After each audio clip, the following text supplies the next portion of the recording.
दोस्तों नमस्कार, मैं हूं अक्षय और आप देख रहे हैं नेशनल संवाद।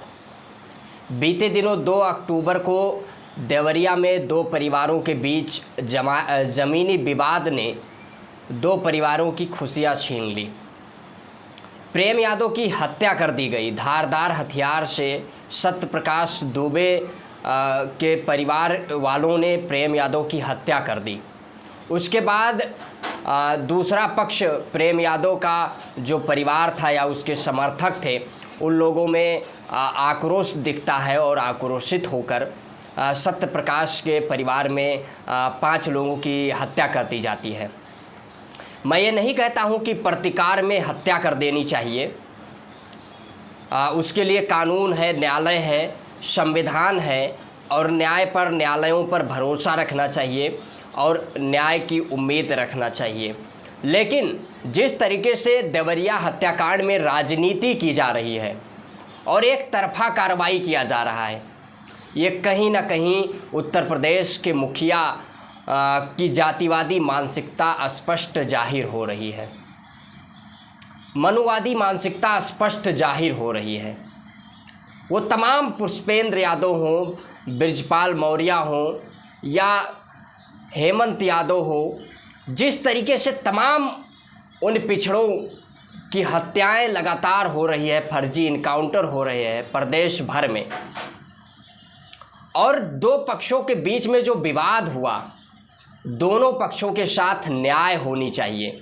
लेकिन एक तरफा कार्रवाई यदि की जाती है, यदि प्रेम यादव का घर बुलडोजर से गिराया जाता है, तो यह स्पष्ट ये माना जा सकता है कि ये सामंतवादी और मनुवादी मानसिकता तो नहीं और क्या है। इस पर तमाम लोग, मंडल आर्मी के राष्ट्रीय अध्यक्ष अनिश विद्रोही ने सवाल किया है।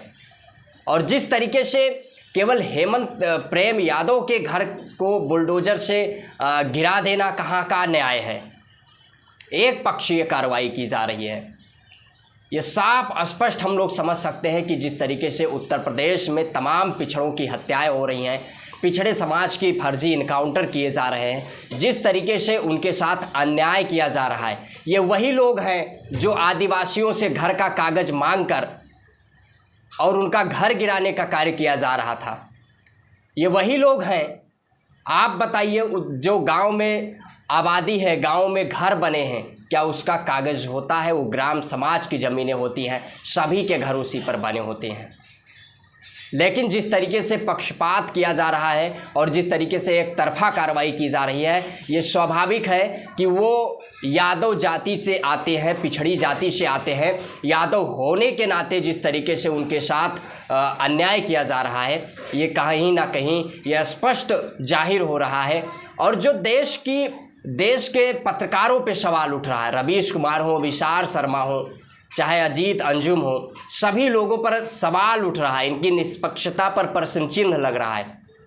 क्या उत्तर प्रदेश के मुख्यमंत्री जो बुलडोजर न्याय कर रहे हैं संवैधानिक है? संविधान में क्या इसका प्राविधान है? क्या न्यायालयों की कोई भूमिका नहीं होनी चाहिए? क्या न्यायपालिका की कोई भूमिका नहीं होनी चाहिए? यदि बुलडोजर न्याय किया जा रहा है, वो भी पक्षपात करके, जाति देख कर न्याय किया जा रहा है, आप बता दीजिए। लोग पत्रकारों पर सवाल कर रहे हैं कि रवीश कुमार हो, अभिषार शर्मा हो, इन लोगों ने क्या इस बुलडोजर न्याय के खिलाफ आवाज़ उठाई? इस पर अपना पॉइंट ऑफ व्यू रखा? इनको पिछड़े ओबीसी, एससी, एसटी, इनको अपने ऑडियंस चाहिए, व्यूअर्स चाहिए। लेकिन जब उनके साथ अन्याय होता है, अगर उनके साथ ओबीसी लगा है, तो ये लोग मौन धारण कर लेते हैं। इस चीज़ को समझने की ज़रूरत है कि उत्तर प्रदेश के मुख्यमंत्री जिस तरीके से जातीय द्वेष भावना से, उत्तर प्रदेश के उप मुख्यमंत्री ब्रजेश पाठक जिस तरीके से बयान दे रहे हैं कि पुश्ते याद करेंगी, इस प्रकार सज़ा दिया जाएगा, तो क्या सज़ा एक पक्ष को होना चाहिए? उसमें सज़ा दोनों पक्ष को होना चाहिए, उसमें न्याय होना चाहिए। समाजवादी पार्टी के राष्ट्रीय अध्यक्ष अखिलेश यादव ने न्याय की मांग की है। उन्होंने कहा है कि दोनों पक्ष के साथ न्याय होना चाहिए। लेकिन एक पक्ष का यदि बुलडोजर से घर गिराया जाता है, ये बुलडोजर न्याय है क्या? क्या इसका संविधान में कोई प्राविधान है? क्या न्यायालयों की भूमिका उत्तर प्रदेश के मुख्यमंत्री भूल चुके हैं? क्या जाति देखकर उन तमाम पिछड़े दलितों, आदिवासियों के गरीबों को घर से बुलडोजर से गिरा दिया जाएगा? जो अपना पूरा जीवन लगा देता है घर को बनाने में, एक घर खड़ा करने में, उसको जिस तरीके से उत्तर प्रदेश की सरकार द्वेष भावना से पिछड़े दलितों के घर को तोड़ रही है, मजलूमों का घर तोड़ रही है, ये स्पष्ट समझा जा सकता है कि ये पिछड़ा विरोधी, दलित विरोधी, ये गरीब विरोधी सरकार जिस तरीके से जातिवाद कर रही है और ये कानून और प्रशासन जिस तरीके से पक्षपात कर रहा है, इस चीज़ को हम लोगों को समझने की ज़रूरत है।